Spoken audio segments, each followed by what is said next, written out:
Welcome to the Church of Mabus radio show. It's Friday night, running a little bit late because having some technical difficulty. It's raining cats and dogs here for some psycho reason. It's just raining like nuts. But it's been raining for 2 days, and it's probably going to rain for 2 more. I like rain usually, but when it rains like this, I don't like it. It starts flooding and all that fun garbage. But nonetheless, so I don't know what was wrong with my other phone. It's a VTech, and it's the same one I have at my other house unless the rain's messing with it. That's the only thing I can think of. It's a cordless phone. 5, 4, 3, 2, 1, blast off. Anyway, it's been a real long week. Earlier in the week, I went to the ER. That was fun, but fitting for tonight's show. So I went there to study it, like Fox Mulder. Yeah, the hard way. Yeah, the hard way. But anyway, what happened is I have this blood pressure wrist thing you put on your on your wrist, and let me turn down the volume on this computer, and taking my blood pressure readings, and they were off the scales, and high blood pressure, my dad died from heart attack and stuff, so I just figured, that's what I'm having blood pressure problems. I always figured I was having them. I'm at my mom's, and those dogs, hopefully they shut up or I'm going to eat them. But nonetheless, I went to the emergency room, and they told me that the kind of blood pressure device that I have is a piece of garbage. And they get people up there all the time freaking out because the readings or whatever on it are messed up.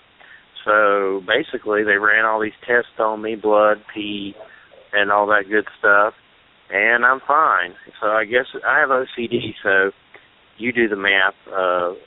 Blood pressure numbers and high readings, like 220 and 240 on blood pressure. So I just started freaking out and went to the emergency room. But so I was in like a weird panic. But nonetheless, I'm all right. I had a little Rain Man incident with the BP monitor. But really, if it's giving you faulty readings, why do they allow those things to even exist or to be sold? It's ridiculous. But one thing I laughed at when I went into the hospital, because tonight's guest is Richard Estep, the world's most haunted hospitals, true life paranormal encounters in asylums, hospitals, and institutions.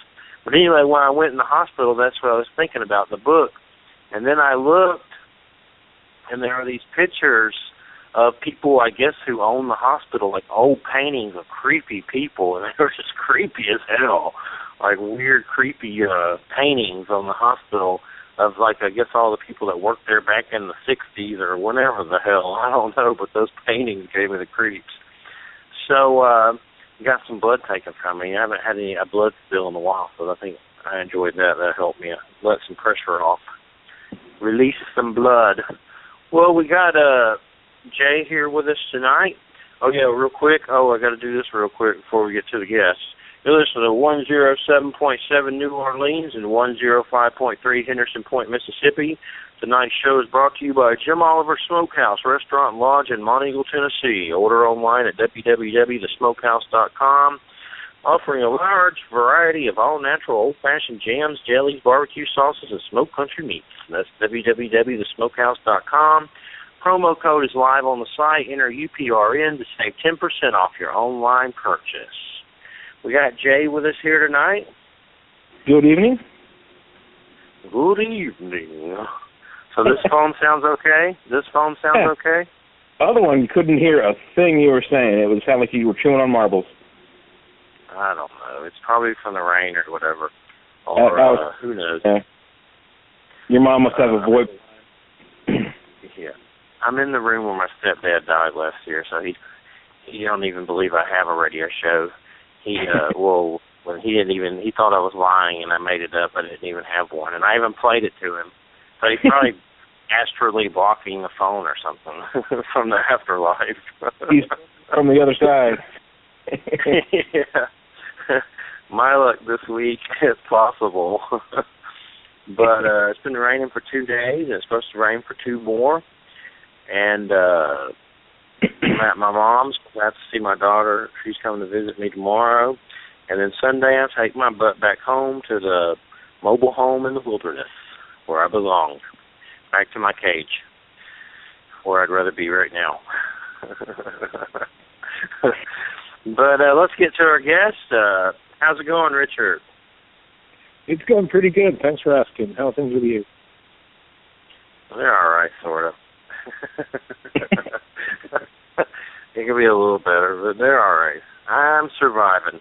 I'm still psychologically getting over the hospital thing. I don't ever go to doctors or hospitals unless I'm dying. So, but that faulty blood pressure thing, when your blood pressure is showing 220 and 240, you freak out.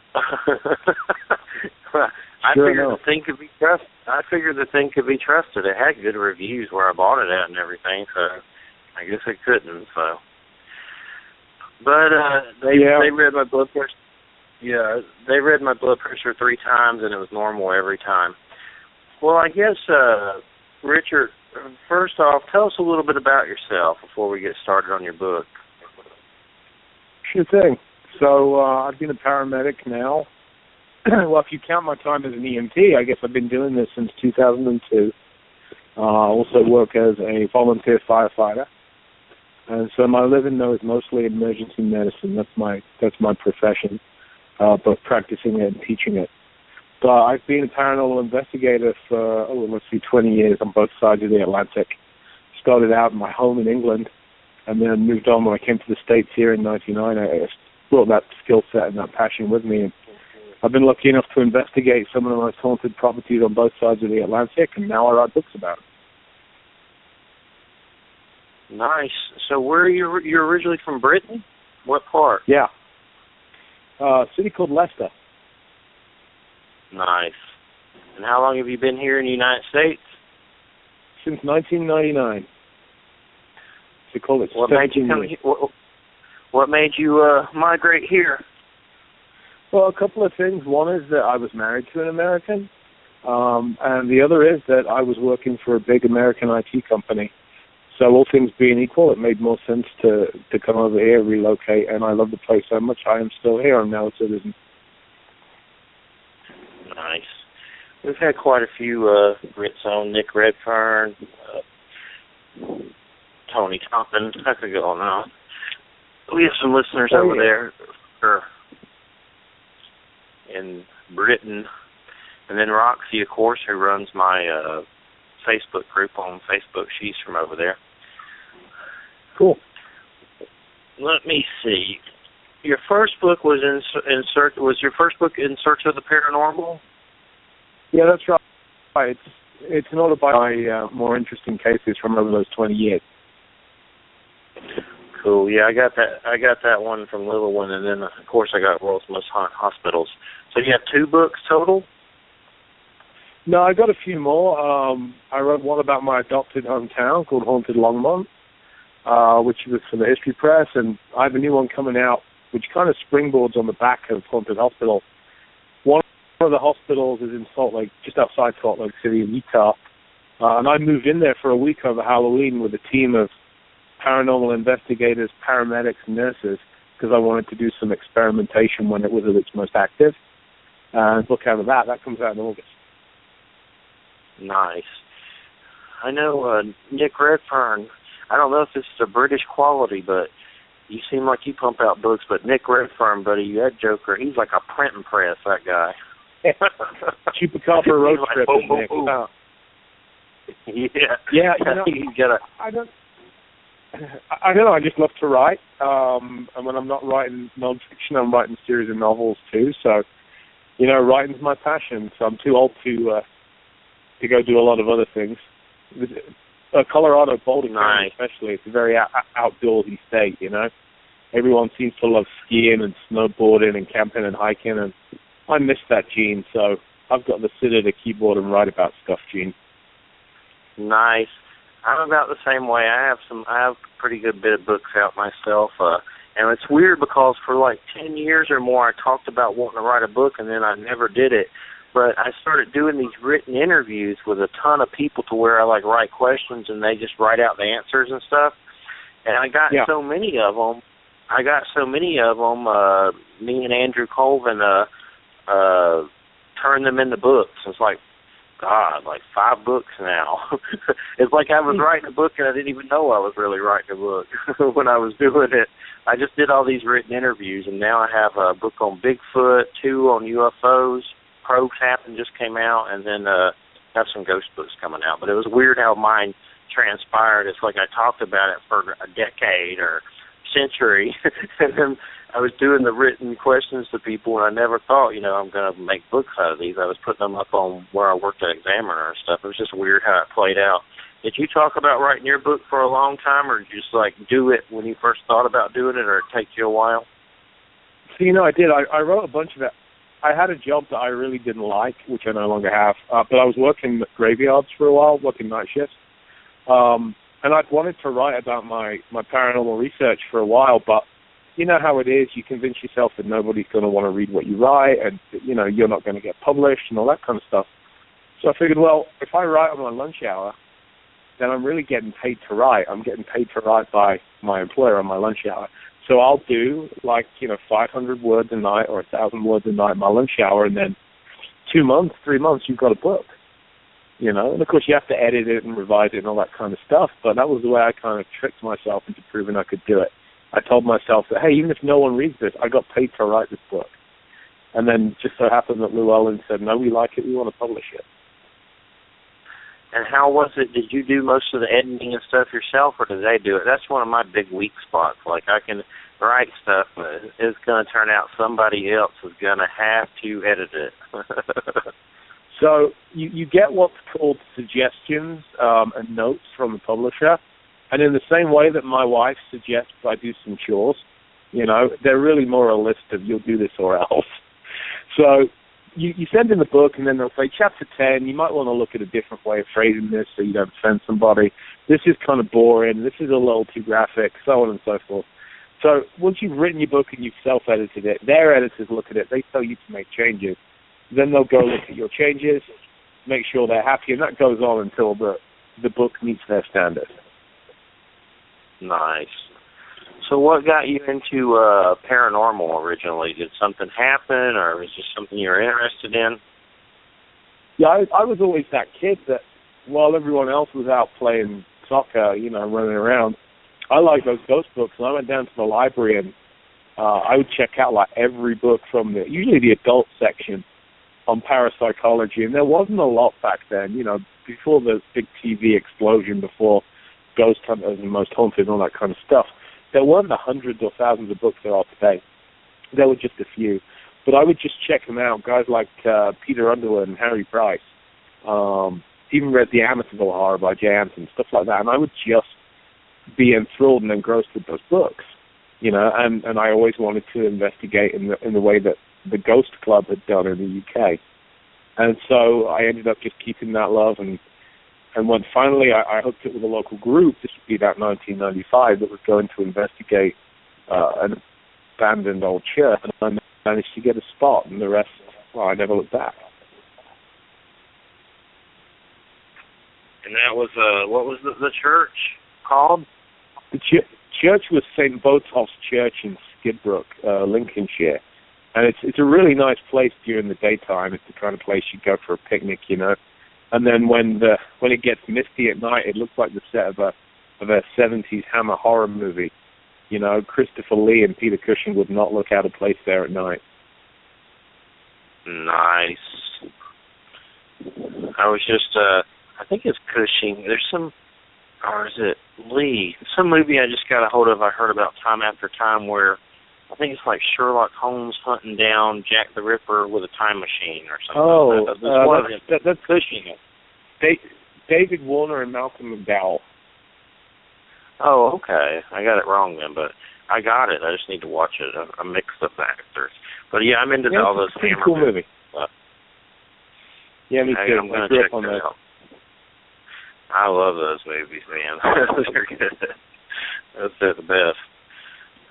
They're finally starting to put them on Blu-ray, finally, some. I think they're more on Blu-ray over there in Britain than they are here for some reason. Hammer's still huge, and we're very affectionate about Hammer films over there in the UK, and quite rightly so. I mean, I'm sure they haven't quite stood up to the test of time, but Nostalgia's big, isn't it? Definitely. I know there was some big Blu-ray set or something that was only like overseas. I was hoping one year they did it here. I'm sure they'll do it eventually, I hope. But so have you had any personal paranormal experiences you can share with ghosts? Is that the majority of your encounters? So most of it was investigative, but I never really brought that stuff kind of home with me. And that changed this Christmas, in fact. Actually, right before Christmas, but in the run-up to Christmas, we had a bunch of weird stuff going on around the house. And it started out, my wife woke me up in the middle of the night, and she was insisting that there had been a hooded figure standing by the side of the bed. And so, I wrote it off, and I'm like, it's probably just your imagination. It's considering everything that we do in terms of investigation. I'm sure you just had a hypnagogic, hypnopompic experience, and that's what it was. I wrote it off and went back to sleep. Then not long after, she was on the phone, answered a phone call, and heard a woman's voice in the house say the word hello from downstairs in the empty house. And my dog, Greta, who was the love of my life until she just passed on, unfortunately, she went crazy, went berserk, came running downstairs, barking as if there was an intruder, but of course there was no one here. Then we started having picture frames that were dropping off the shelf and nearly landed on my cat, which was quite nerve-wracking. Even so, we're real good at writing these kind of things off and finding natural explanations for them. And then I was sitting in the hallway of my house, just talking to my boss on the phone, looking at the front door idly, and I saw this shadow figure cross my hallway. And I'm like, oh, that's it, we're done. I'm calling my friend Stephen, who is a Catholic priest. So I'm calling Stephen, I'm getting him over here, I'm going to have this house cleansed because something is going on. And last year was a year when I visited a lot of very haunted locations. I'd investigated at Waverly Hills. I'd investigated at Bobby Mackey's. I'd investigated a few places like that. I'd crossed off my bucket list. I've been to Asylum 49 in Utah, and I'm pretty sure that something came back for the ride from one of those locations. So Stephen came in, he blessed the place, and I'm an agnostic, and I said, Stephen, is this going to work? He said, well, yeah, it's not so important what you believe. It's kind of more important the way we approach this, So as long as you're spiritually open and respectful, there's no reason you shouldn't have a priest bless your house. So he did, and then things calmed down.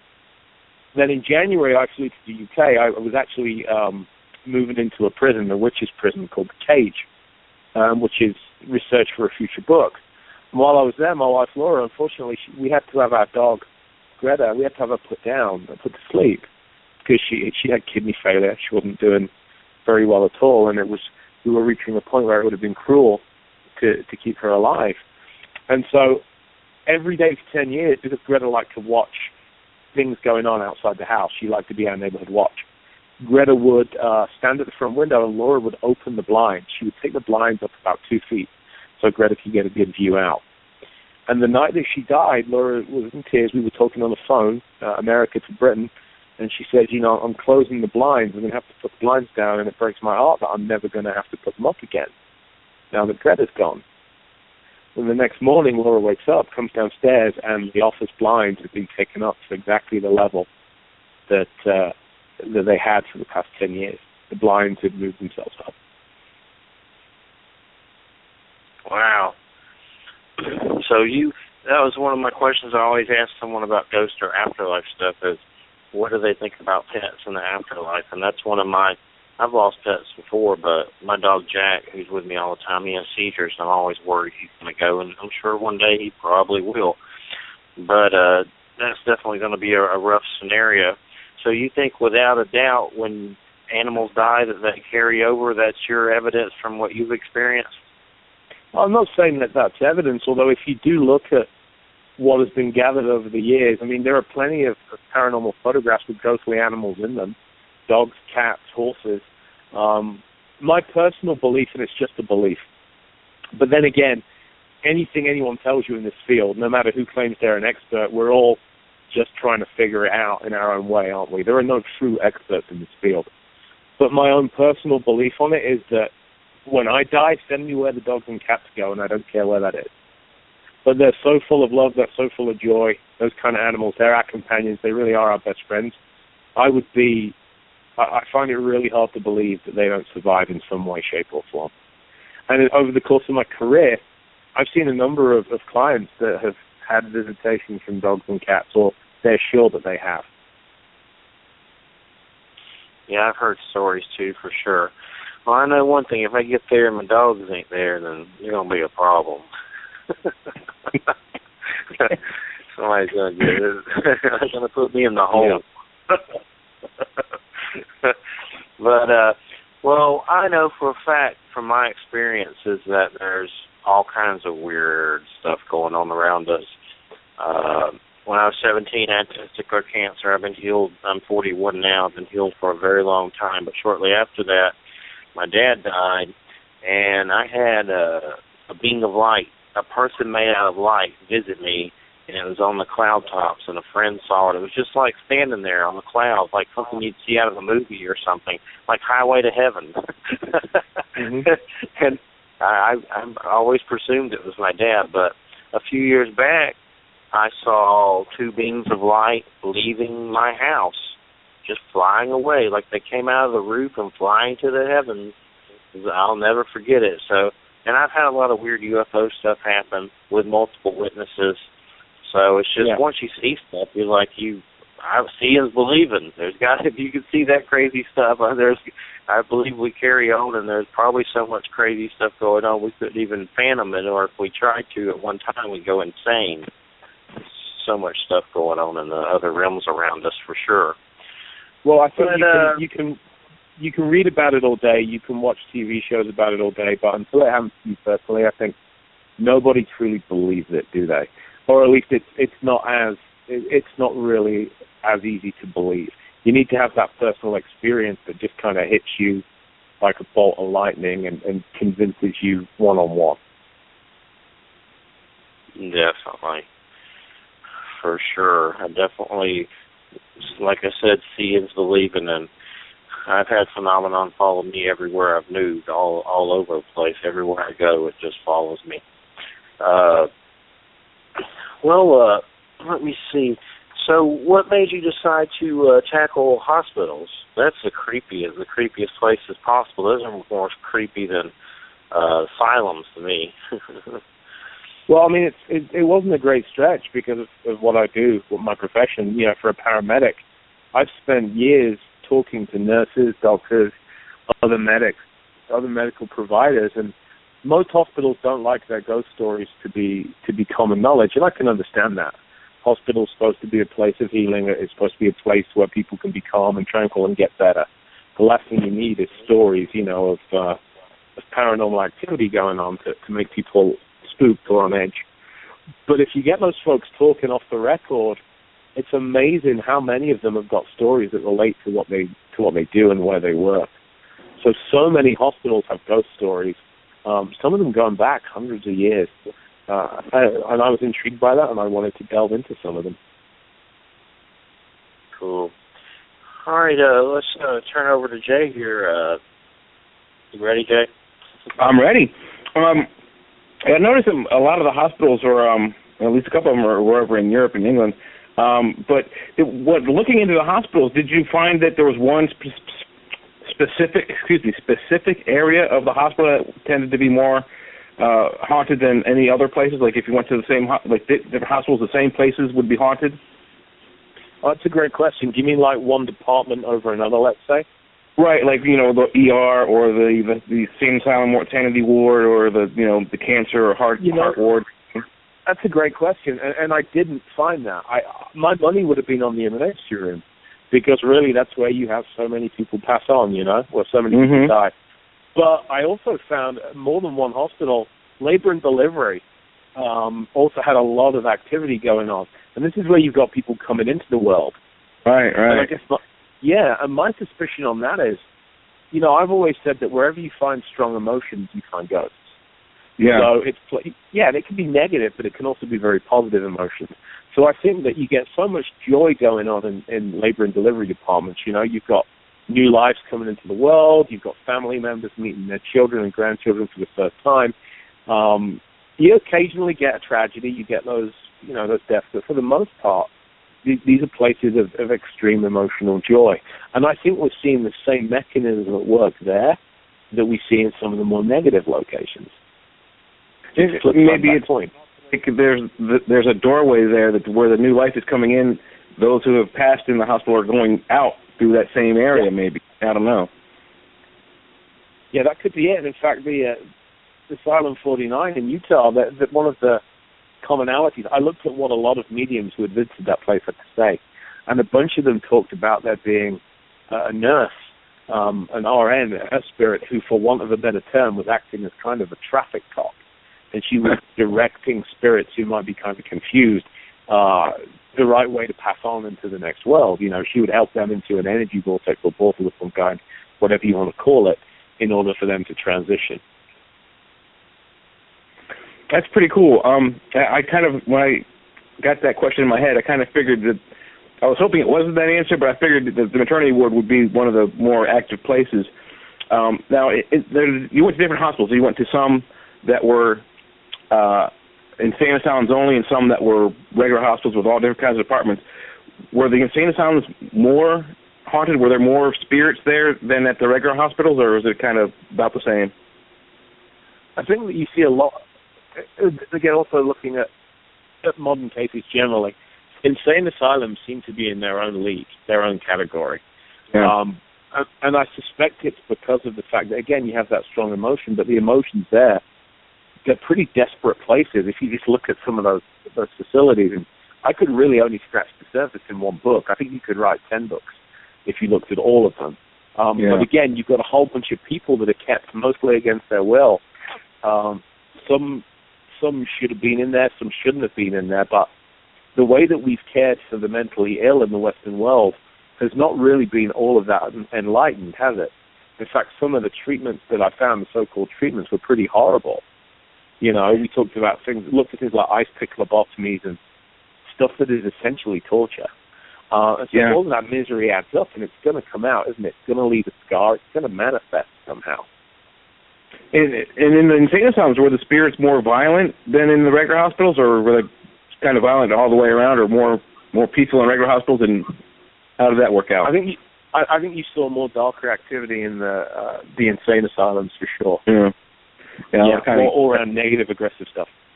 Yeah, I'd have to agree, because it just seems like you said, the way they were treated, it basically turned into medieval torture, especially back in early times, 40s, 50s, and even earlier.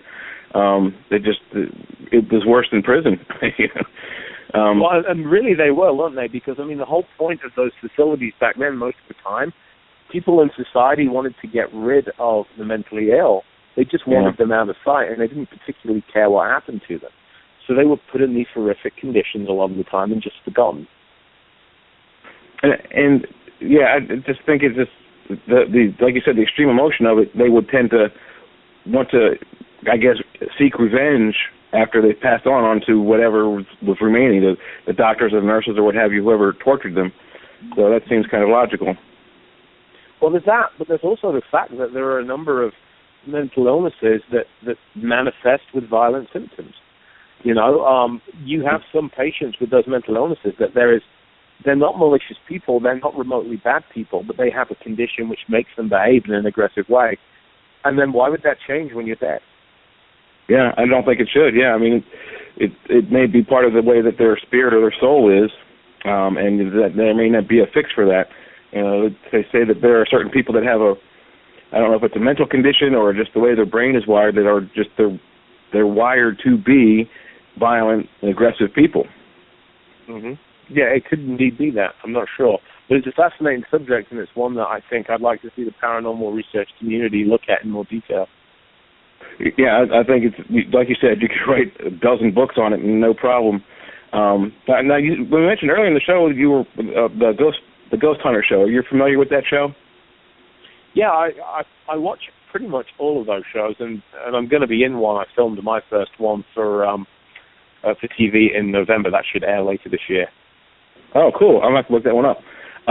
So you've seen their Halloween shows, or I don't know which insane asylum it is, but they go to the same insane asylum. I think it's in Connecticut. every year for Halloween and do like a 3 or 4 day investigation there. Is it Rolling Hills? Yeah, I think so. I'm not Trans-Allegheny, maybe. Yeah, it's up in New England, so I'm not sure the exact name. It might even be in Philadelphia, but or Pennsylvania somewhere. But those Halloween shows, I find very fascinating because they get the most bizarre and sometimes violent EVPs. And so, in your research, did you collect any EVPs for the book? I did. I collected a few, and there are some that are pretty interesting. A good example of, and not all of them made it into the book, because I collect EVPs on every investigation that I go on. But there were some that were genuinely disconcerting. There's one EVP from, again, the hospital in Salt Lake City that's particularly fascinating, and it says, "I'll follow you home." Oh, wow. Yeah, exactly. And that wasn't collected by me, I should point out. That was taken there. But one thing that happened there that was particularly disturbing was one of my investigators was scratched on her back with what looked like 3 very sharp, long claw marks. Wow. And she felt no pain at all at the time. That was right after we'd been using an SB11 spirit box in one of the more active areas of the hospital. I count spirit boxes when they work, at least, as being EVP. My name had come out of that box. And I know we're on radio, so I'll tailor this word carefully, but the box said my name, my last name, and then it said a word, a slang term for a certain part of our anatomy that begins with A, if you know what I'm saying. Yeah, I got you. It was quite the insult, and it was a very aggressive spirit box session, and it went on to be very sexually suggestive towards one of our female investigators, who's also an RN. And I asked this question of another investigator we had, I think it was last year. They do investigations mostly up in Pennsylvania, like around Gettysburg Battlefield. They've actually collected EVPs where they got names of fallen soldiers from that battle, and then were able to identify those same names on a list of soldiers who fell in battle on that, in that Civil War. Did you find any of those in your investigation? Were you able to identify any ghosts by name in any of the hospitals, and then look down on their list and say, "Oh, wow, he was here and he died on this day"? Actually, that did happen, and again, it was the same location. One of the rooms in the hospital was well known as the almost permanent residence of a gentleman who had Alzheimer's. And I'm not going to share his name here, but a picture of this man drawn by a medium hangs on the wall outside his room. And it's a room where a lot of activity takes place. Sometimes it's kind of light and friendly and inviting, but sometimes it's also kind of darker and angry and more vicious.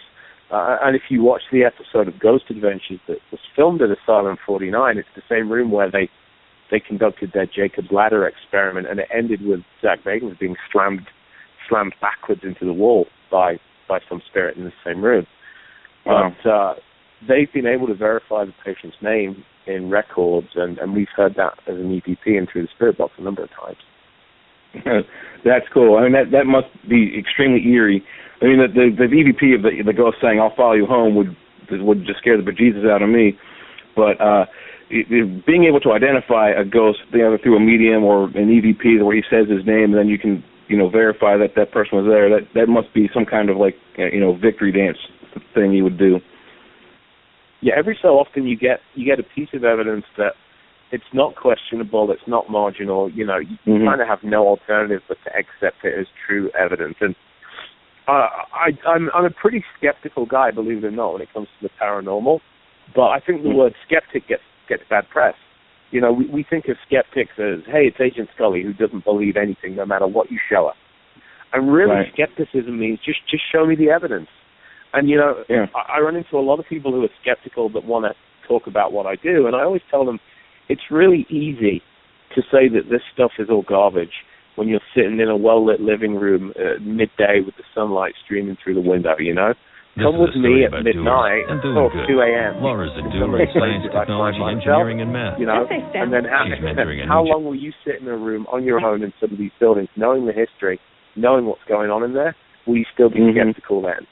And there aren't that many skeptics I've met that will put their money where their mouth is. Yeah, no, I think they're more scared than skeptic. They maybe in the back of their mind they know it's real, but they don't want to admit it to their own brain. Like you said earlier in the show, some people just, they don't know for sure that it's there, but they kind of do. And I'm not a skeptic on it. I mean, I have a degree in video and audio production, and I haven't worked in television.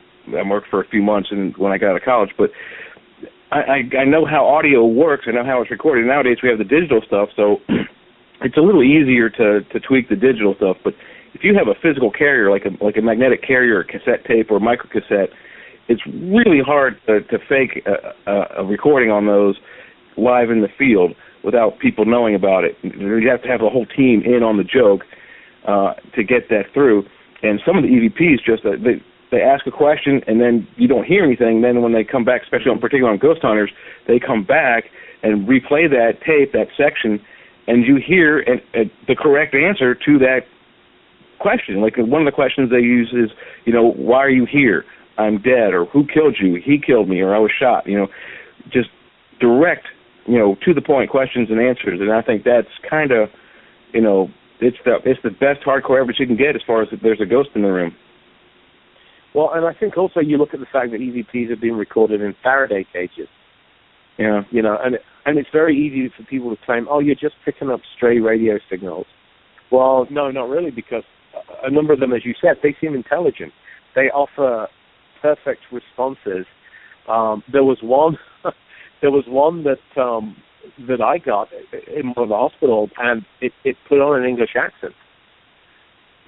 Whether it was mocking me, because we've seen, you do this long enough and you see imitation and you see mockery, or whether it was genuinely something that a spirit that came from the same part of the world that I originally come from, I couldn't tell you.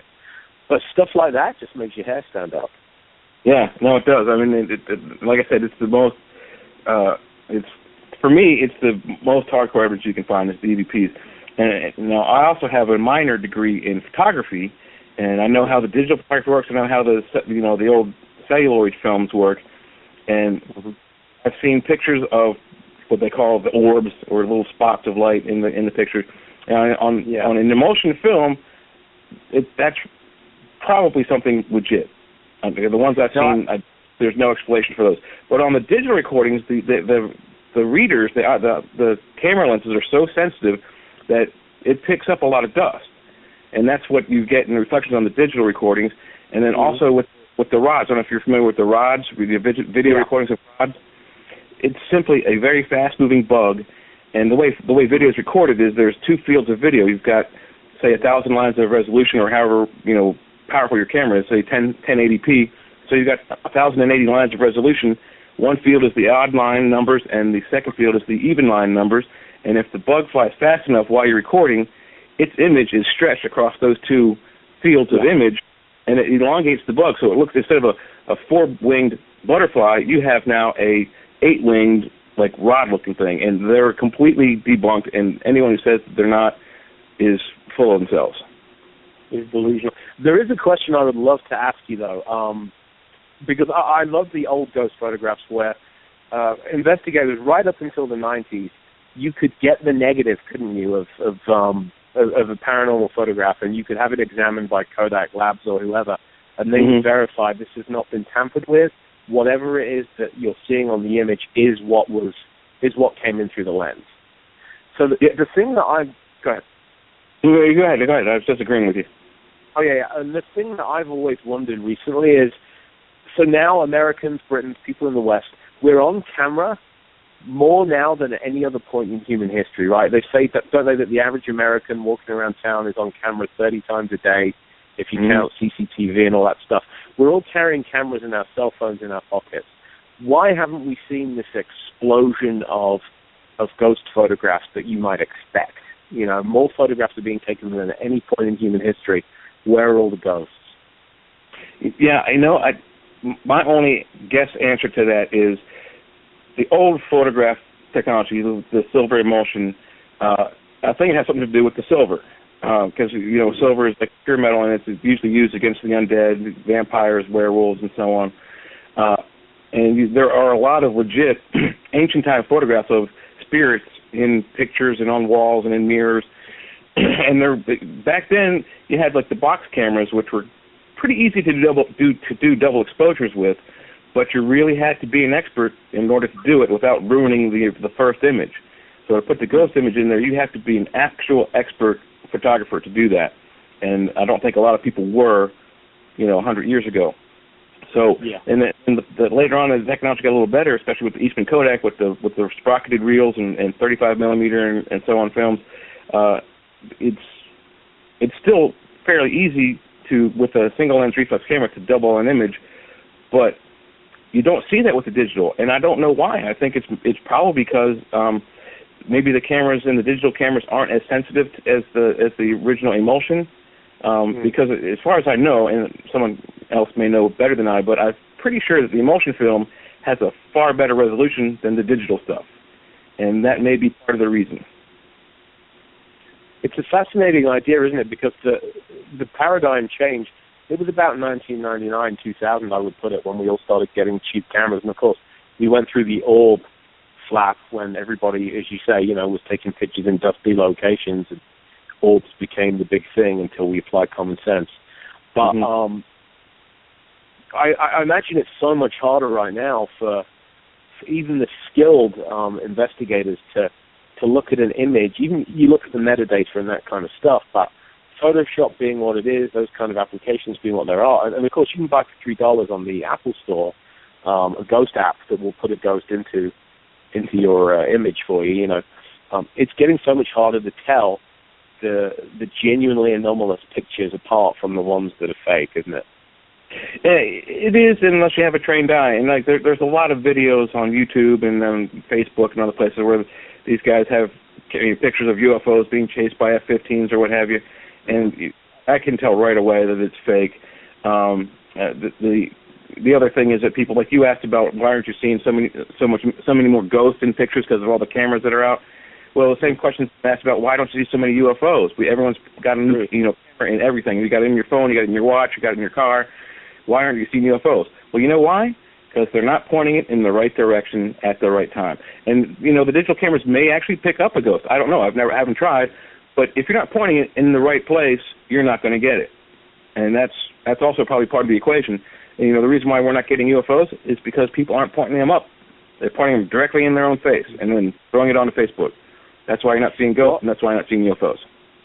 Well, we're heading into, again, another realm. We're seeing now that every police officer, certainly in the city of Boulder where I work, every police officer wears a body cam now. And I'm looking at mounting GoPros on all of my investigators as soon as I can as well. We're fast reaching a point where the majority of the population will be continuously recording through a large portion of their life. So it will be interesting to see if we do get an influx of these experiences that are backed up by visual data. Yeah, I imagine if you have a 24/7 body cam, like the police officers have, and you're in a haunted house, you may actually record some of that activity. But like you said, with the digital age, it's so easy to just fake everything. I mean, you can film a room and then have things slide off the table with just a simple digital program.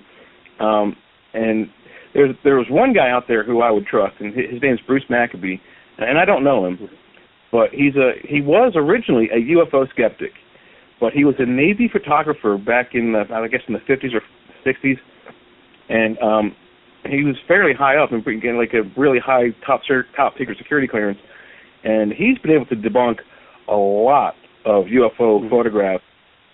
Many that were fake, he threw them away, but the ones he couldn't verify as fake, it turned him around. So he at first didn't believe in UFOs, didn't think aliens were a part of it. Now he's one of those guys that he knows for sure that there's something there. He may know what it is, he may not, but he will tell you right off the bat that UFOs do exist.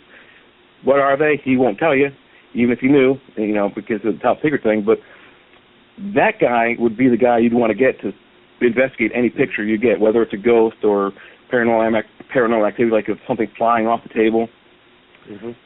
We need to get him in on this. But his main sphere is the UFO stuff. Yeah, it's kind of fascinating what we'll take for evidence too, isn't it? And I'm moving more towards less about doing overnight investigations, and now I'm starting to move into properties for a week. I'm doing that in July. I'm going back to the UK to spend a week in supposedly the country's most haunted house, and I'm very excited about doing that. But I think we're reaching a point where we need to have people in places around the clock. We need to be investigating in shifts. We need to be gathering as much continuous evidence as we can.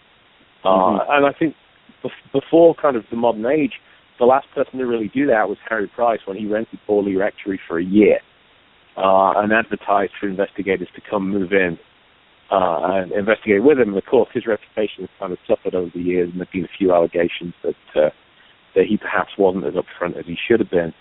But it's getting harder and harder, isn't it, just to gather enough useful information during one overnight visit. We need to be doing some long-term study projects. Yeah, and I think that's the main problem with a lot of those shows. I mean, you got Bigfoot, Finding Bigfoot. You got you used to have UFO hunters. That's I don't know if that's coming back or not. But all these paranormal shows, they spend 2, 3, 4 days tops in a location, and maybe they catch something, maybe they don't. And ghost hunters, although they do a fairly intensive investigation over their 2 or 3 day night that they do in places. But still, I agree with you. That you need to, especially for Bigfoot. This creature is so elusive. It's an intelligent, living being, and it intentionally avoids human activity for the most part. And in order for you to get any kind of evidence of that creature, you have to spend time where it makes a lot of appearances, where it's very, there's a lot of eyewitness accounts of it, and stay there for a year, maybe 2, and, maybe not necessarily bathe. It's kind of gross, but you do have to smell like the outdoors so he wouldn't, detect you as a human and run away. And the same thing would go with the ghost. You have to spend probably a week, maybe a month in a location just to get the right kind of information and evidence to prove, there's ghost activity. Now, like I said, with ghost hunters, they're really good. And so I got to ask you this. There was one show, and I forget where it was. It was a bar somewhere. And there's a couple of the investigators were taking a break. They were sitting at the bar, and a glass, it was either an ashtray or a glass, but it was glass ashtray or a glass drinking glass, flew off the bar and scared the crap out of everybody that was there. Did you see that, and have you seen any of that activity yourself in your investigations? I do remember seeing that episode, although it was a while ago. Have I had anything like glasses coming off bars in investigations? Or any kind of object moving that no one moved? So I've seen that a few times, and usually kind of the warning sign that you're going to get activity, at least for my team. I don't know how it is for you guys, but we tend to start seeing battery drains and malfunctions in our equipment. And we always have this kind of ritual, if you will, that at the beginning of the investigation, we take out our fresh batteries, we load everything with fresh batteries, and without fail, like within half an hour or an hour, something will be down to 0 battery. Something that should have 4, 6, 8, 10 hours of life. And it's on those investigations that you do start to see things get moved or manipulated. And I've had cameras physically turned off. There was one, we were investigating an orphanage in Pueblo, down in the basement, and one of our mobile cameras set up on a tripod covering the area in which this man had supposedly been seen, sitting in an armchair wearing period clothing. And the camera was actually switched off. In other words, somebody pushed the off button into the off position. And so we've had a number of cases like that where control objects have moved. And it always makes me interested. It tells us that we're dealing with a branch of physics that we don't yet understand, aren't we? We're dealing with a way of manipulating energy that we can't yet explain.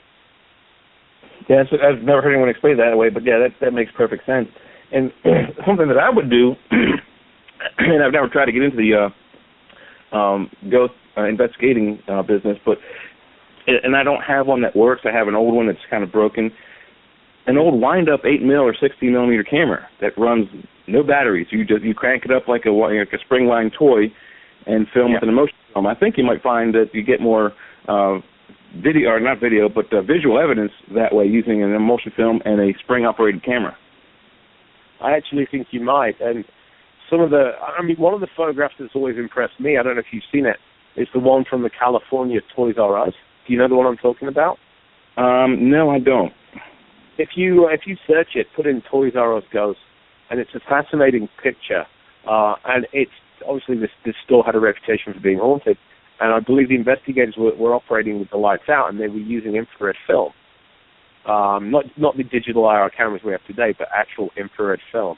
And they very, very clearly captured a full-body apparition of a young teenage male that is kind of leaning, standing against the wall, slouching against the wall, watching the group of investigators. And they got that, again, on emotion film.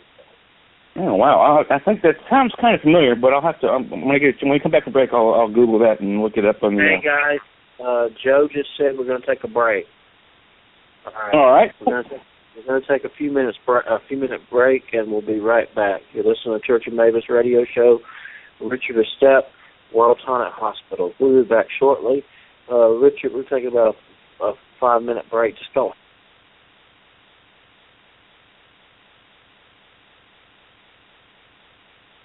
Hey, good looking.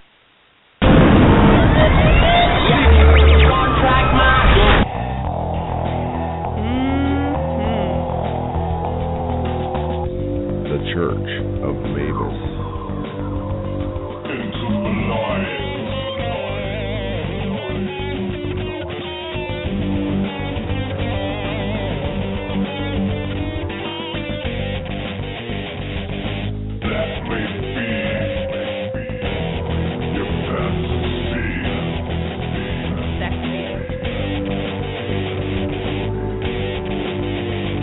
Metaphysical.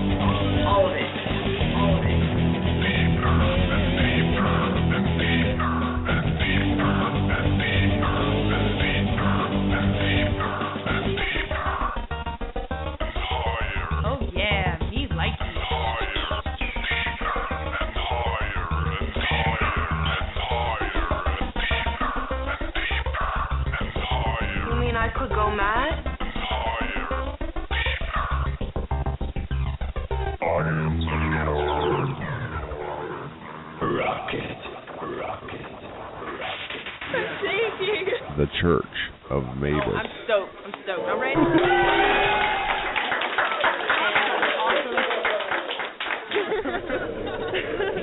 This is awesome.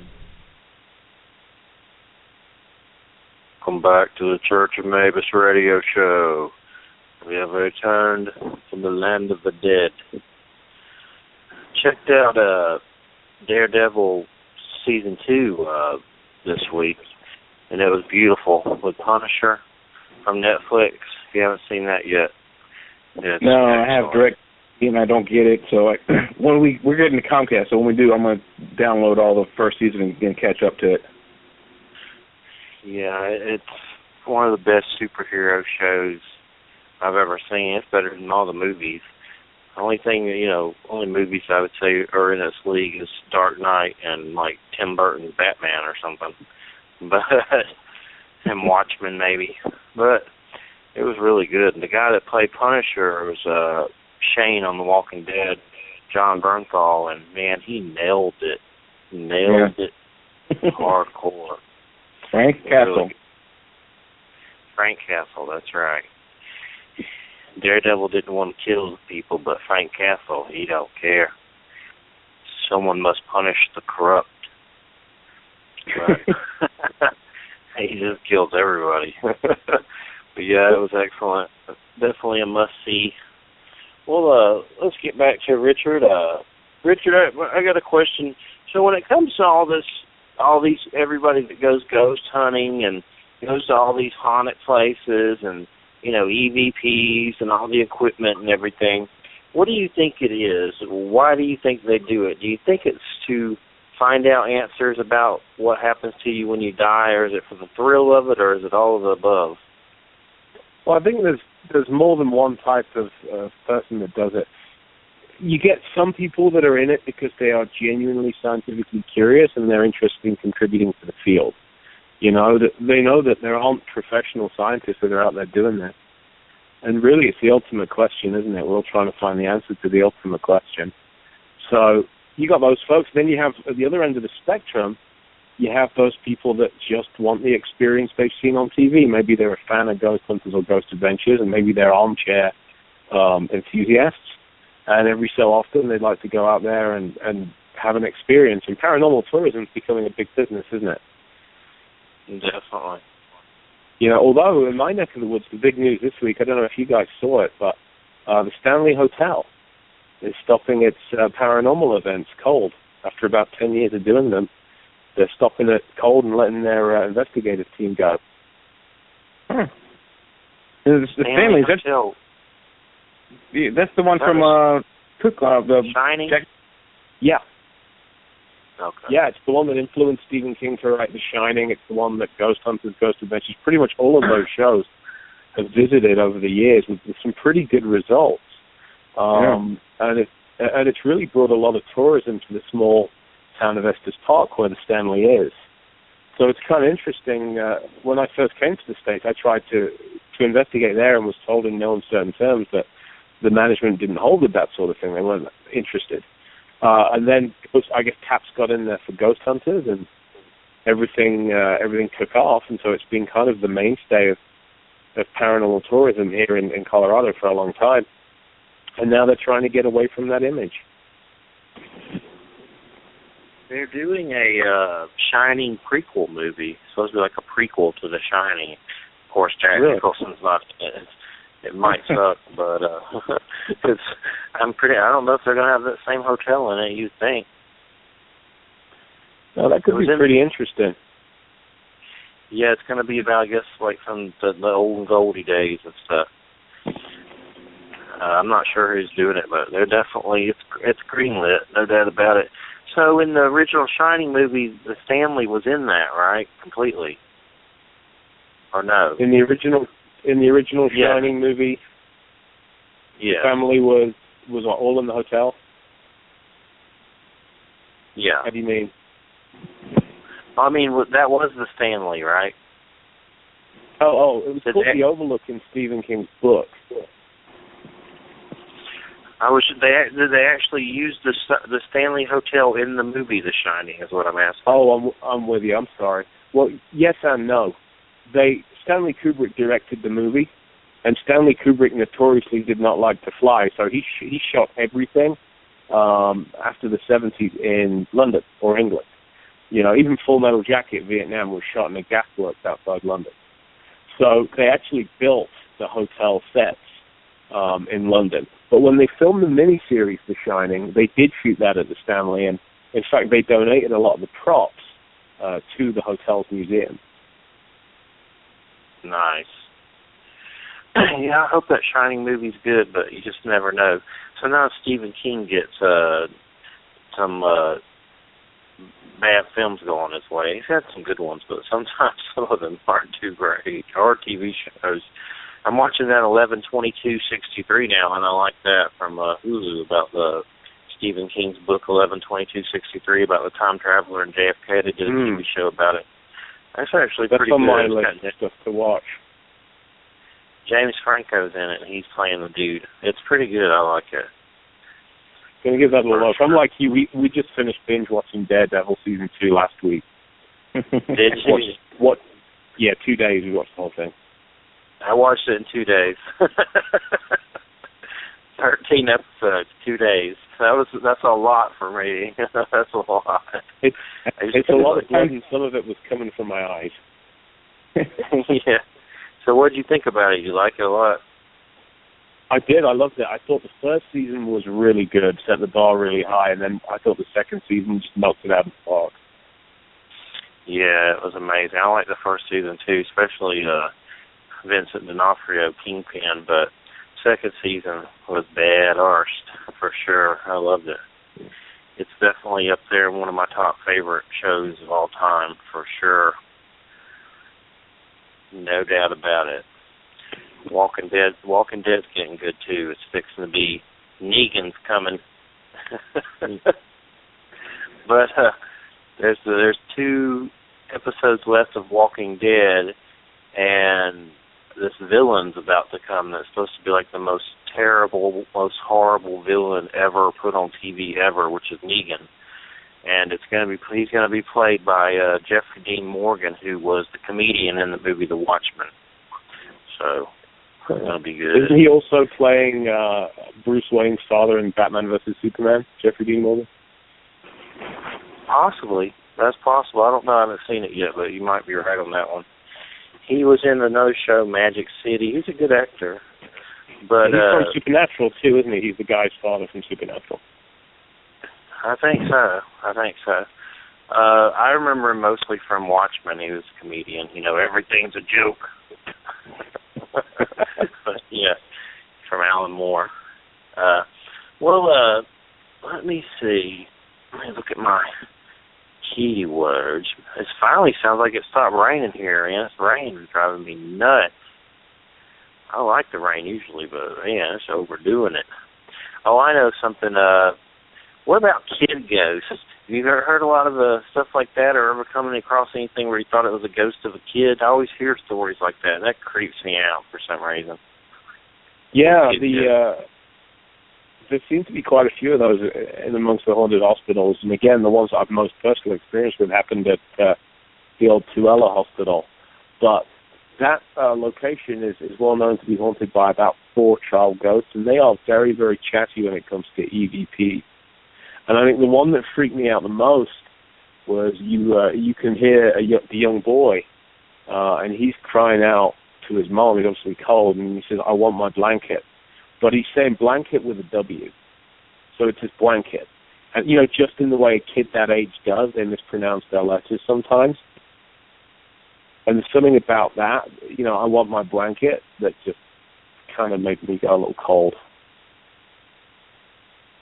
That's just...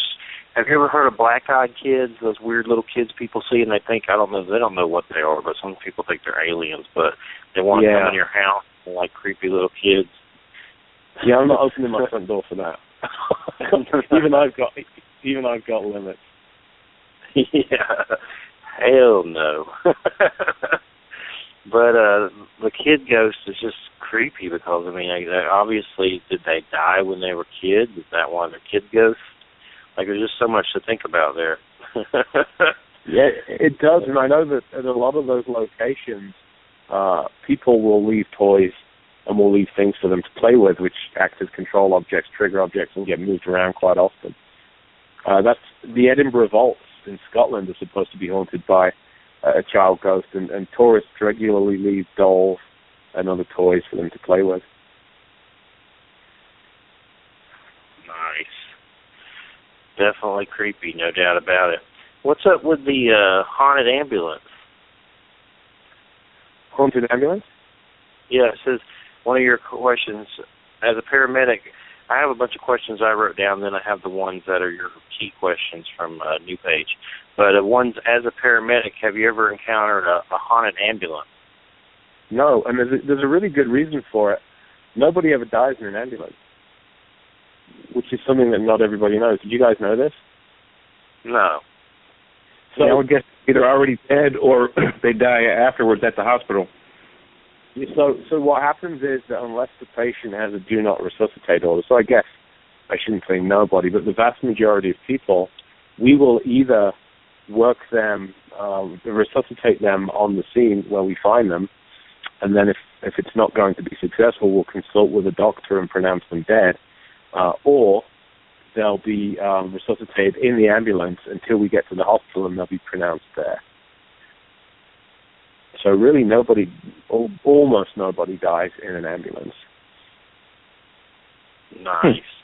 I keep thinking about that movie. I think it's called Chasing the Dead with Nicolas Cage, that Martin Scorsese, like, weird ambulance movie. Yeah. Bringing Out the Dead. Yeah, Bringing Out the Dead. That's it. For some reason, this show and you, a paramedic, and all this stuff, for some reason, I keep thinking about that movie. I haven't seen it in a long time. I remember parts of it, but for some reason it's a great movie. When I was in the witches prison, I took my favorite priest, Stephen. We flew across to the UK together, and we spent a week in that prison. And we were getting kind of punchy by the end of it, you know, long nights and stuff, and Ouija board sessions and investigations. And so we came up with the fact that we need our own show. We need a sitcom called The Priest and the Paramedic, where we go paranormal investigating. And it got so bad that he was humming a theme tune by the time it was all over. Like some 70s cop show, you know, a cop buddy show. Sounds like a good one for sure. So tell us about some of the locations you've been to. What are some of your favorite, creepiest ones? I love Waverly Hills. Again, there's that medical aspect to it. You know, you have that angle of I was really, really expecting to be creeped out by Waverly Hills, knowing what had gone on there, knowing what had happened, knowing all the stories, and having friends and colleagues that have gone there and just had the most incredible experiences. And I was surprised at how peaceful and calm that building actually was. It had a really nice atmosphere the night that my team went. But it's just the history of the location and the fact that you can see photographs of some of the residents of those hospital rooms fascinated me. You know, I thought it was incredible to be able to make that kind of personal connection with some of the people there. My most recent visit has been the Cage, which is that witches' prison in St. Osoph in England. It was kind of amazing to spend a week in a place where people accused of witchcraft, the British equivalent of the Salem witch trials, had been chained up prior to their trials and some of their executions. And that was basically an old cottage-style structure. That's one of my favorite locations also. And last year we did Bobby Mackey's Music World in Kentucky too, Wilder, Kentucky, and the stories that surround that place, especially having talked to the staff and some of the tour guides, will make your blood run cold too. But we had a really quiet night at Bobby Mackey's. It's one of my favorite locations purely based on its history. Nice. For some reason, Pal Talk closed the chat room we use. It just put up some weird technical error and closed. So, are you still in there, Jay? I'm still here. All right, must be something on my end, of course. But I'll try to go back in there in a minute, for sure. What about, the book has asylums in it? Yeah, it's got kind of an even mix of asylums and pure hospitals. And that was just so that I wanted to hit as many of the continents as I could and not just restrict what I was writing to the UK and to the US, you know. So I wanted to look a little further afield. Wanted to look at the Far East, the Philippines, Australia, places like that. Cast a wide net. Thinking of a horror movie, I can't remember the dang name of it. I'll have to look it up on IMDb, but maybe you've seen it. It's got that redheaded guy in it. It takes place in an asylum, and it's like they're doing construction on it, and each one of them starts going nuts. Danny Bonaducci guy or whatever, the redhead, he's in it. I'll have to look it up. It's called something weird, like a number or something. Or I'm just trying to think of what the asylum is that's in it. Let me go ahead, Jay, and I'm going to look up this movie. All right, yeah. So we were talking earlier before the break about. I don't even remember now. But my question that I was going to ask is now the Ghostbusters, the movie. They categorize the ghosts as, Class 5 free-roaming vapors and so on. Do you have a catalog of what the type of spirit activity is when you go to an investigation? That's a good question, and I don't have a formal catalog or anything along those lines. I think that when we talk about ghosts, we talk about spirits, we talk about the paranormal. I've got this suspicion that what we're doing, we're using a big umbrella term, right? If I say to you this place is haunted or it has a ghost, there are a ton of different phenomena types, just like you said. You've got your intelligent haunts that seem to interact. You've got your residual, which seem more like a natural recording. You've got your moving objects, your poltergeist type activity. Then you've got the light anomalies, the audible phenomena. You've got all kinds of stuff like that. So I'm not entirely sure that we're actually dealing with the same phenomenon each time. You know what I mean? There's a tendency for us to think, oh yeah, ghosts, dead people still hanging around. But I'm not sure that covers even half of what we're really looking at. Yeah, I agree. Like with the residuals, like it's a recurring sound that happens at a certain time of day or night. It may not necessarily be a ghost doing that, but may be a remnant of what that ghost activity was before it became a ghost. And so can you categorize it as a ghost? No. Paranormal, sure. But I don't think there's any kind of real, like in Ghostbusters, they have like the Spates catalog and Tobin's Spirit Guide that tells them what different types of spirits there are. I don't think there's any legitimate, catalog that will tell you what exactly it is you're dealing with from haunting to haunting. No, I don't think there is either, and there are a few intriguing things that lead me to wonder, are we dealing with some kind of quantum phenomenon? Are we dealing with something interdimensional? There is even some suggestion that we could be dealing with time slips. And one that kind of still fascinates me was last year I was doing a charity investigation for police family charities. And we investigated the old jail at Cripple Creek in Colorado, up in the mountains. And this is like the old town jail, and they built a museum around it. So you're basically going into this museum, and it's the old town jail, and it went back to the 1800s. And they were using this thing still in the 1980s. In fact, there's graffiti on the walls of 80s bands and stuff like that. It's a very cool location. But one of the investigators, and I was locked in a jail cell at the time, seem to be doing a lot of prisons lately, one of the investigators saw my apparition. And it kind of shocked him, because he was coming up the stairs to the subblock, and he saw me standing taking photographs upstairs on the subblock.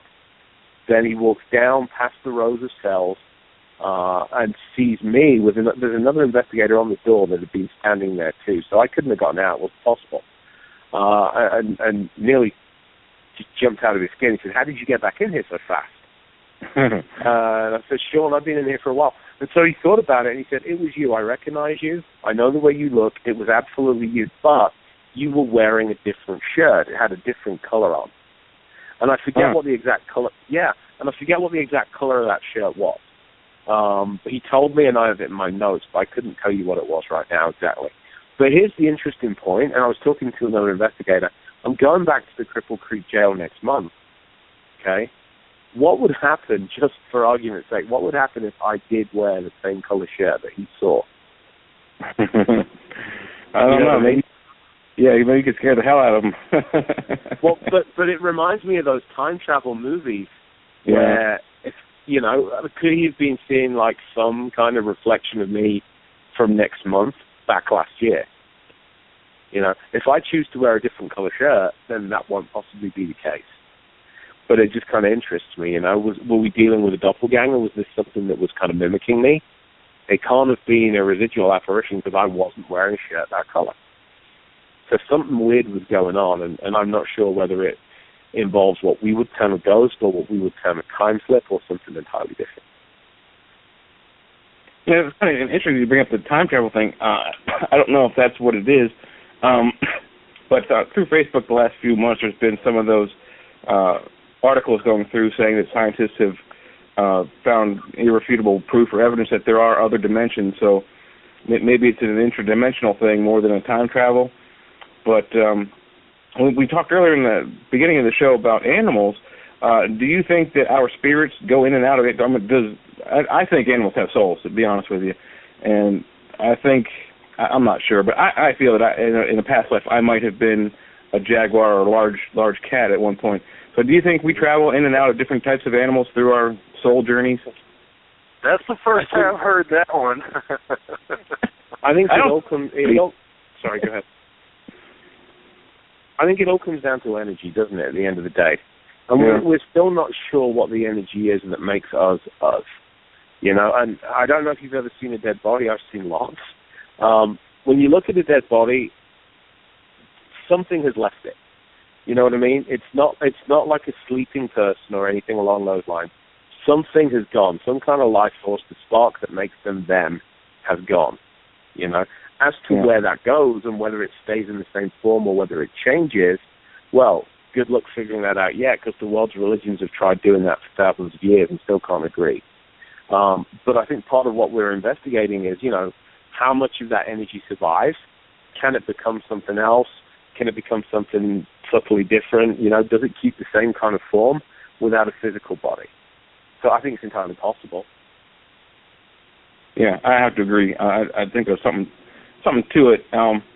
The ancient stories tell of a well of souls, that where all the souls go to.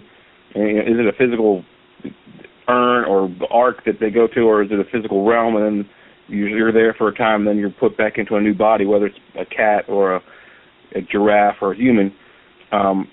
But I think, yeah, everyone on Facebook, the I don't know what you call those type of people, the spiritualists, those kind of people, they talk about different vibration levels and energies, and I don't understand all that stuff, but it seems that if it's energy, then energy can't be destroyed, matter can't be destroyed, so it just changes form from time to time, and I think that has to be part of the equation. Yeah, I think you're absolutely right. It's a basic law of physics, isn't it? There's no such thing as a free lunch. Energy cannot be destroyed. It can only change shape. Yeah. Or change form. I was just saying, I definitely agree on that. I was just saying it's the first time I've heard Jay say he used to be a Thundercat in a past life. Jaguar. I'm still looking for that movie. I'm getting close to it because I'm looking up top favorite insane asylum horror movies. I know it's here somewhere. Just look up Danny Bonaducci and look down his resume of movies. It was some other redheaded guy. It's not him. Oh, wasn't him? Some other guy that looks very much alike him. I'm going to find it. But hearses, I've always wondered if they're haunted or something. They're creepy, but I guess the same ambulance thing would apply on some level, right? Well, people are already dead when they're in hearses. So. Well, and here's the thing too. I mean, I can't see anybody surviving death in their right mind wanting to hang around either an ambulance or a hearse. There's so much more fun stuff to do. I don't know. I've always wanted a hearse, but I never got one. There used to be a hearse in Georgia when I lived in Georgia. Someone painted Nosferatu on it. It looked badass. Like a big... I found the horror movie. I found it. Session 9. Session.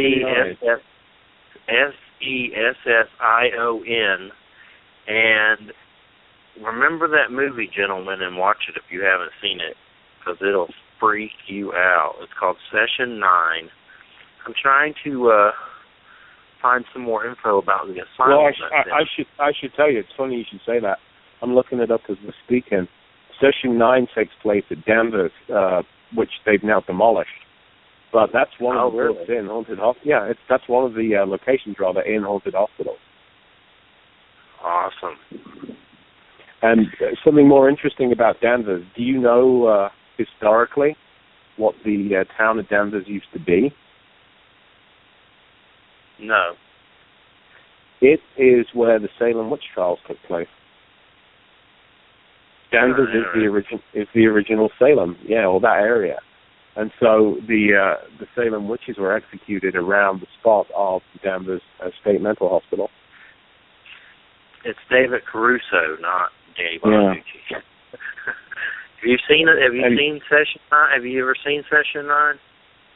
I haven't seen the movie at all. No, I'm just looking it up right now. But I do recall hearing about it as I was doing my research for the book. And check it out. They were partly tearing down Danvers State Mental Hospital when they were filming this movie, I gather. And now it's a whole bunch of private apartments. That movie is the scariest insane asylum movie I've ever seen, ever. It's creepy as hell. I'll have to watch it again for sure. But yeah, they tore that place down. I wonder, was there any legal politics involved, or do you know?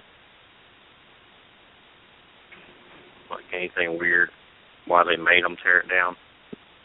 I don't know. I think it was a case of it just becoming dilapidated, and I guess there's money in real estate now, and there's not so much money in keeping old historic buildings standing, sadly enough. But it does kind of interest me that with the tragic history of that location, do people that live in those apartments pick up on any residue of that? Do they have any activity going on right now? I have this weird place here called Dozier School, Dozier.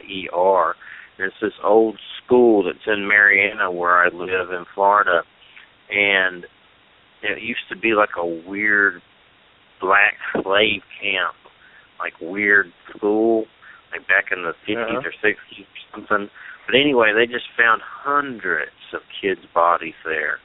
They won't let nobody in there. It's surrounded by barbed wire. They don't even use it for anything. But they brought all this heat-seeking equipment and stuff and been digging up these bodies in unmarked graves. It's just the creepiest place when I drive by it. It reminds me of something out of Stephen King. It's just so creepy. They even found a weird sex dungeon, weird, like, slave master, weird, crazy, I don't know, but this is terrifying. Surprised ghost people haven't tried to go there, but they probably won't let them go there. That's probably why. They probably have tried, but they won't let them in. That makes sense. Yeah, definitely. But what state are you in now? Right now, I'm in Colorado, my adoptive home state. Oh, Colorado. So what state are you in? If I was in Colorado, I know what state I'd be in.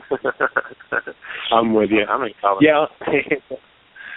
I have a number of jobs of positions where I have to stay in a fairly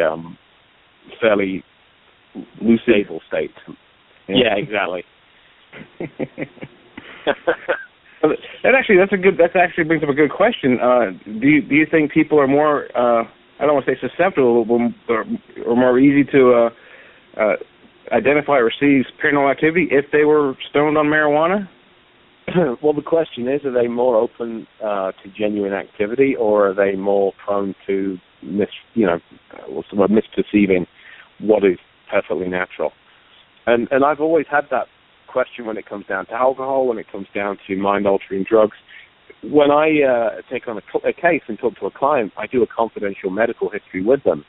And it's amazing how many drugs these days, when I say drugs, I mean legitimate medication, it's amazing how many of them have hallucinations as a side effect. And, not everybody knows this, but you can actually hallucinate with all of your senses. It's not just a case of seeing things. You can have auditory hallucinations. You can have tactile hallucinations where you're feeling things touching you. You can have olfactory hallucinations where you're smelling things. And these are all famously regarded signs of paranormal phenomena. They're also, by the way, all well-documented auras for seizures. People that are going to have seizures, depending on which part of the brain it happens in, report hearing unusual noises or voices, unusual smells, unusual sensations. So the brain works in some pretty interesting ways when it is angry or annoyed, if you will. Yeah, and we hardly understand it. I mean, we only use about, 10-11% of our own brain capacity. So, imagine what would happen if we used all 100%. Would we hallucinate constantly? Would we see ghosts all the time? There's all kinds of questions that you could answer.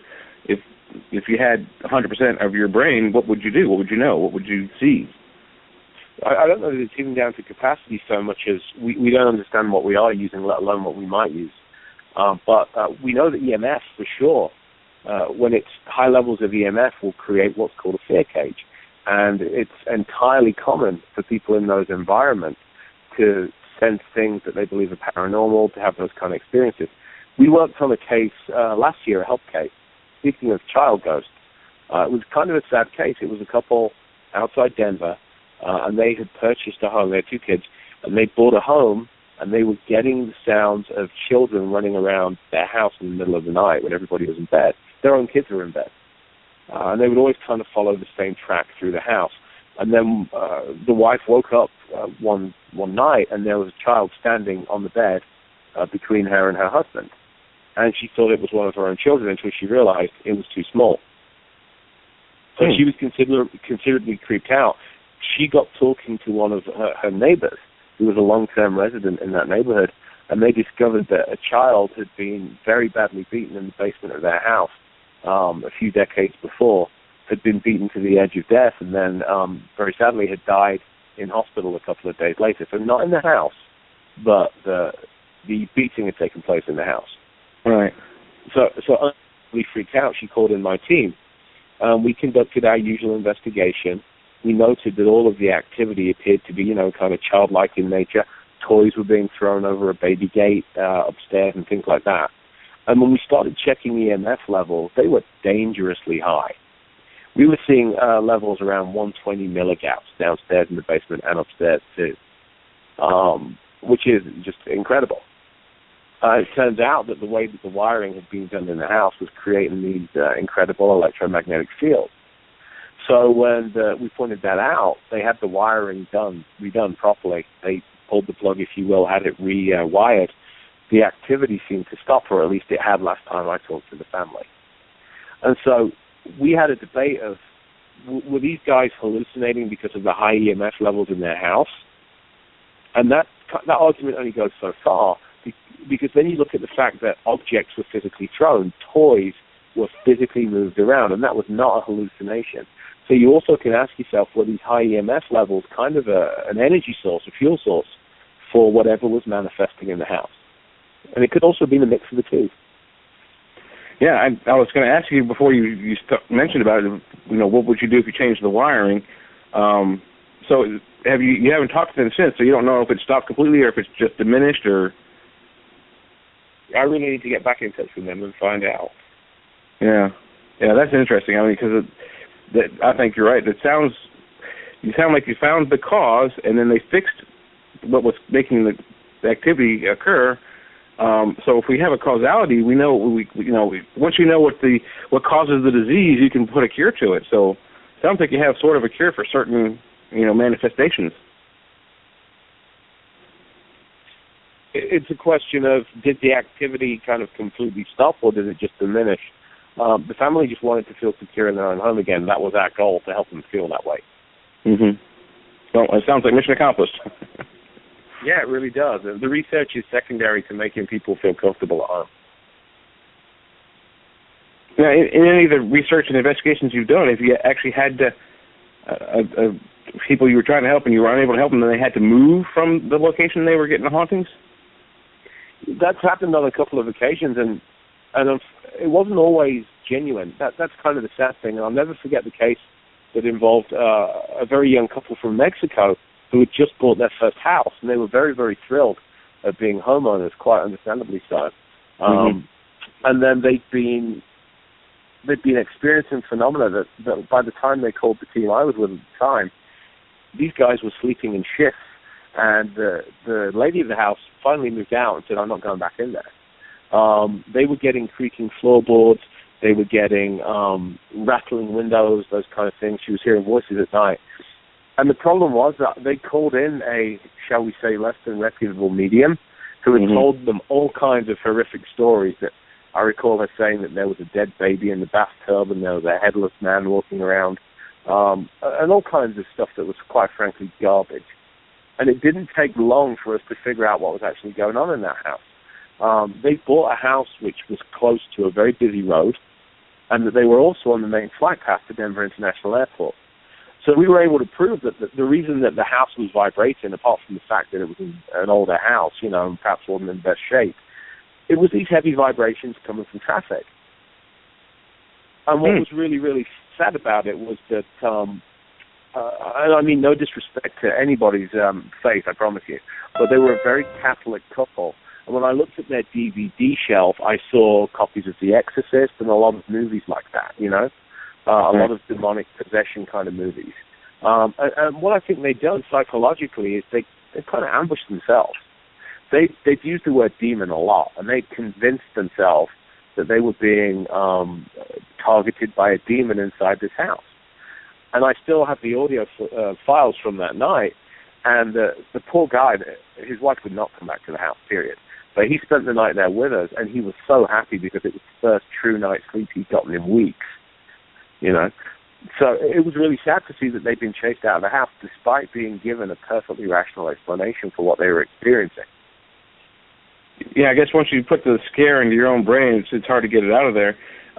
But there's a similar event with the Ghost Hunters show. There was one activity that people in this, I don't know if it was a restaurant, I think it was a restaurant, but I'm not positive, but there was this one activity that everybody always talked about, and during the course of their investigation, they noticed that the activity that they discussed was actually cars driving by at night, and the shadow from the lights playing through the windows made it look like someone was walking through the room when really it was just a car outside on the road, 200 yards away.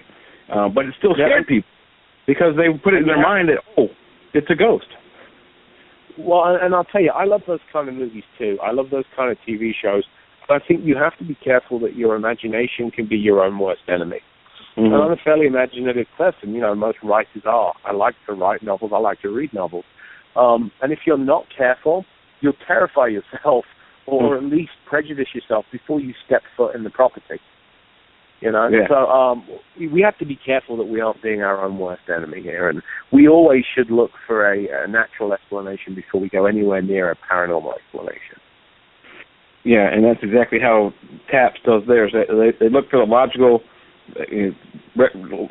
scientific explanation for whatever is going on, and then when they can't, they're like, well, we don't know. Yeah, and that's exactly it. You have to rule out so much of the natural before you can say anything is paranormal, and it takes a lot of work. You have to look at the witnesses, you have to look at their medical histories, you have to look at their mental state and their emotional state at the time of the experience. You have to look at how many of them there were, what was the weather like, what was the house like, what are the energy conditions in the house, how are the EMF fields, how does the air flow through it. Being a firefighter, it's really nice to have that understanding of construction and how buildings react when they warm up and cool down and how the air flows through them. It's a useful skill set to have. Mm-hmm. You have to look at the wiring, you have to look at 1,001 things. And it's only when you rule all that stuff out you can say something's paranormal. And there was one case that also I remember that the lady she believed a haunted basement because she had one of those, I guess it's a yoga ball, those big inflatable exercise balls. Yeah. And it started moving on its own. And so we spent some time down there in that basement and found pretty quickly, balls like to roll, but we found out that there was a slight camber in the floor. The gradient of the floor was not completely flat. And when the AC would kick in and you would get this gust of air come through, it would start the ball rolling, quite literally. You have to look at all those explanations first before you say paranormal. Yeah, that's pretty cool. I think I would freak out if a yoga ball rolled across my floor too. But so now with the EMF, how do you find that out? What sort of tool do you use to find out if it's an EMF level in the house that's facilitating the activity? Well, there are a number of good EMF meters out there, and the golden rule really is to ignore any device that has the word ghost on it for the most part. So if it says ghost detector, ghost tracker, ghost radar, ghost tracker, whatever, ignore that. Get something reliable, and it means you'll pay a little bit more money, but Mel meters or tri-field EMF meters are still probably the best devices to do that. And is this one of those? Is it a battery operated thing, or does it just detect through the air? Yeah, it's a battery operated device. You need to change your battery at each investigation, of course, in case when you get a drain, you want to know what's going on. But once you've bought the device, you just have to get it calibrated every couple of years. And these things last for quite a while. Hey guys, hey Jay, what's going on in the chat room? Has Joe started any countdown or anything? No, it's 4 minutes. He said 4 minutes? Just now, yep. Okay. I can't see him Pal Talk, so I know what I wanted to ask Richard about. I just saw Star Wars Force Awakens, and I see you collect a lot of memorabilia and stuff. What got you into that, and what do you think about the new movie? So the first movie I ever saw on a big screen was Star Wars Episode 4, or at the time we just called it Star Wars, and it blew me away, and I fell into that universe that George Lucas created, and I really have never left in a lot of ways, and it's just, I was always that Star Wars nerd at school. A lot of my friends were the same way. Some of them outgrew it, but most of us didn't.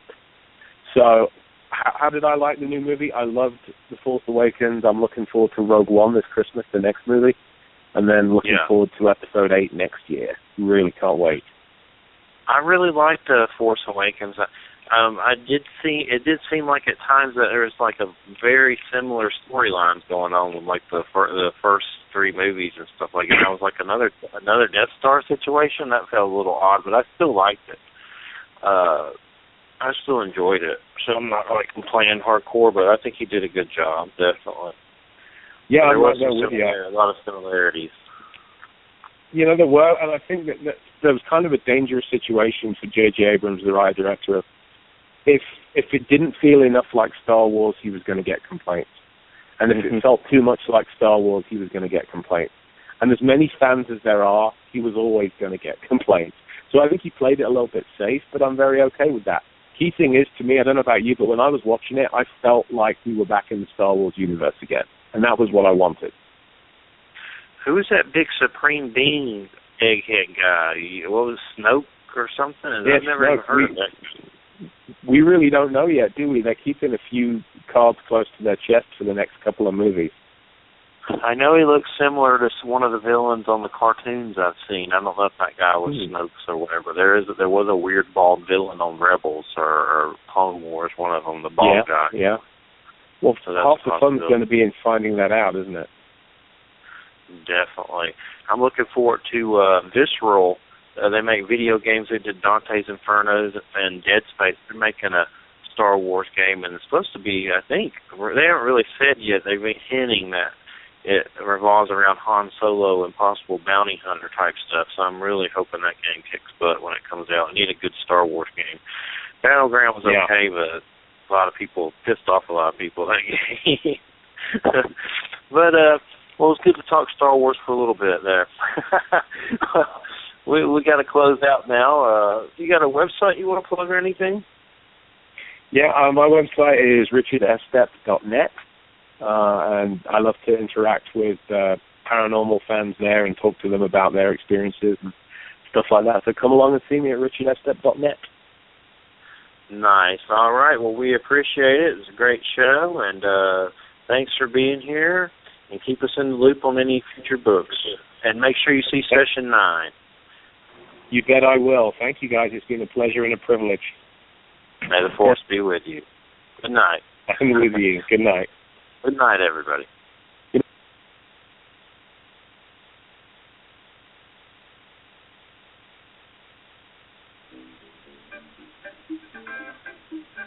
This is Jeffery Pritchett of the Church of Mabus radio show. Starting in March, we'll be going to a new time slot of Friday night, 7 p.m. Eastern to 9 p.m. Eastern.